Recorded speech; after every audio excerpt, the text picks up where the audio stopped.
The vas is about the size of a piece of spaghetti, and you deal with it, cut it in two, and you drop it back in again. And the whole thing is over in about 6 minutes. And I ended up doing about 35,000 of them and became probably the best known vasectomist in Ireland. And of course I took a terrible slagging for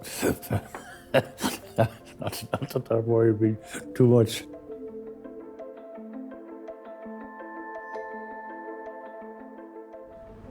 The conservative element of the Catholic Church would have seen vasectomy as a form of mutilation and as a way of allowing men to have extramarital affairs and all this kind of stuff, so that they can go off and have intercourse. All of these kind of attitudes.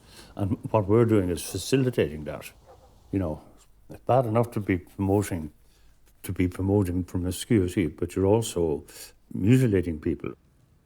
The first 140 vasectomies I did, I was asked to write a paper in a peer-reviewed journal. I thought that would be the end of it, but it was picked up by the News of the World. Irish doctor sterilises 160 men in Dublin clinic. And the whole thing had a look about it as if it was backstreet, sleazy, awful, desperate. You'd crawl under a rock if you read it. And then, of course, the local parish priest came in here, phoned me up and said he wanted to talk to me. I thought he wanted to talk to me about some medical problem he had. And he starts giving out to me for doing vasectomies. And I said to him, if I want some spiritual guidance from you, you'll be the first to hear about it. But I mean, I wouldn't go around to his house and tell him that he should look after his blood pressure. Mind your own business, for God's sake. I mean, the size of a person's family, it's all common sense now, is a matter for that couple to decide without interference of church, and certainly without interference of state. And it's just to drive me mad that the state were making laws to govern the sale of condoms. A condom comes in a pack like that.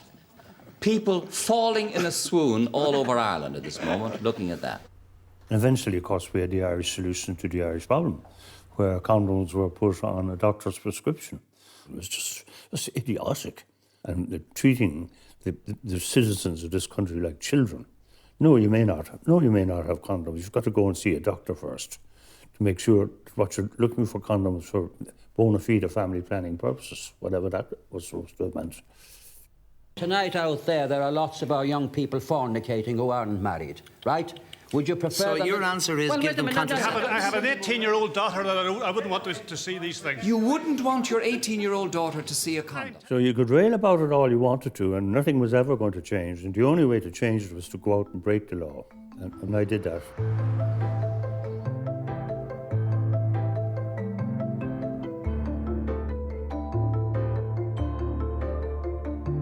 But we had the whole thing changed within a year. Contraception became widely available. Condoms were put into dispensing machines, as they are to this day, and nobody talks about it anymore. And people didn't go around with two heads. And it's all. And when you tell young people this, they say, "What are you talking about?" Well, that's the way it was anyway. And if we'd done nothing, you'd still have to go to a doctor to get a prescription for condoms.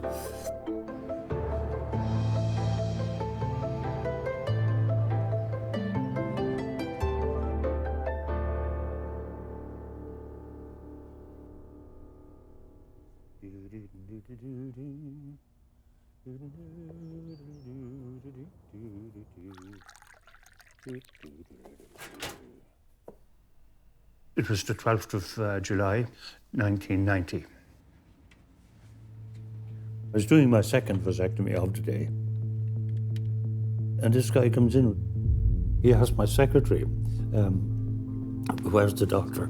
And she very obligingly said, he's down there first, second on the right. When he got into the surgery, he got the gun out of his bag and assembled it there in the waiting room in front of everybody else. And the next thing, the door is kicked open behind me. And this guy comes in with the gun up to his shoulder.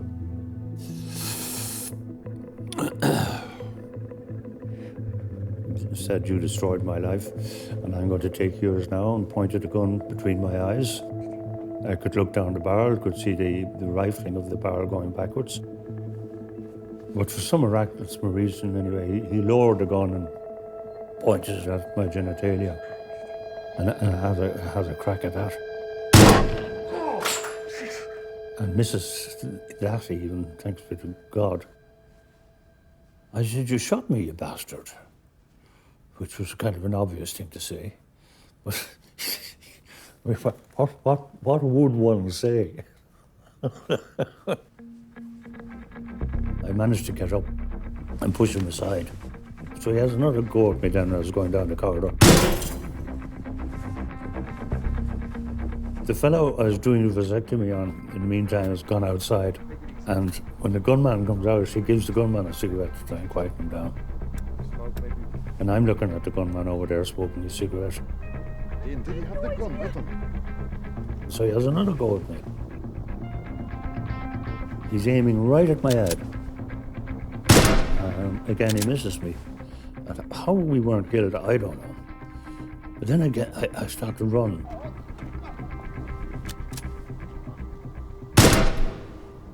And I run all the way down and into my colleague's house.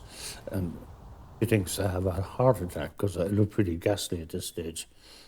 I said, "No, I've been shot." And he said, "No, I think you've had a heart attack." This idiot doctor talking to each other, they're not believing each other is just typical. Anyway, he didn't come after me. Instead, he went across the road and into a field. And he's threatening to shoot anybody who comes near him. There were so many people. I mean, there were literally hundreds of people standing around. Well, I was out of it anyway. That's what I was feeling. Let them at it. So anyway, Christy brings him out a pint to try and cool the situation. It took almost 5 hours of negotiations with a number of Gardaí before the man gave himself up. Just after 10 o'clock, he was driven away in a Garda car to Naas Garda station. Dr. Rynne was taken to Clane General Hospital and is said to be in a comfortable condition today. If he had a shotgun, he would have killed me.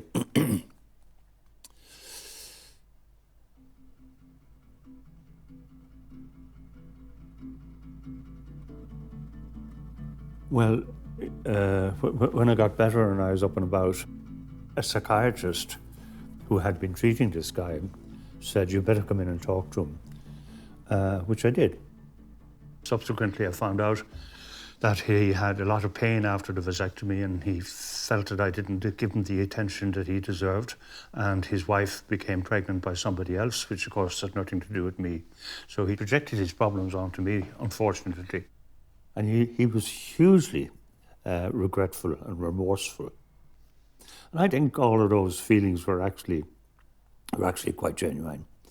I think, but nonetheless, he had 8 years to think about this, and he joined a rifle club and learned how to shoot. Didn't learn how to shoot particularly well, but that was my good luck. It wasn't for the want of trying.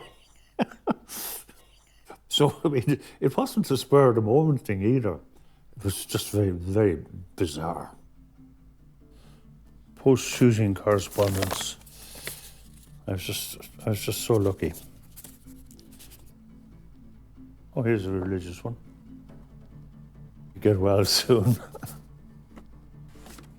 There's nothing particularly great about me. I just happened to be around at a time when there were things to be done. But it was a great fight, and it was great to be there and to be doing it, you know. Thank you all very much.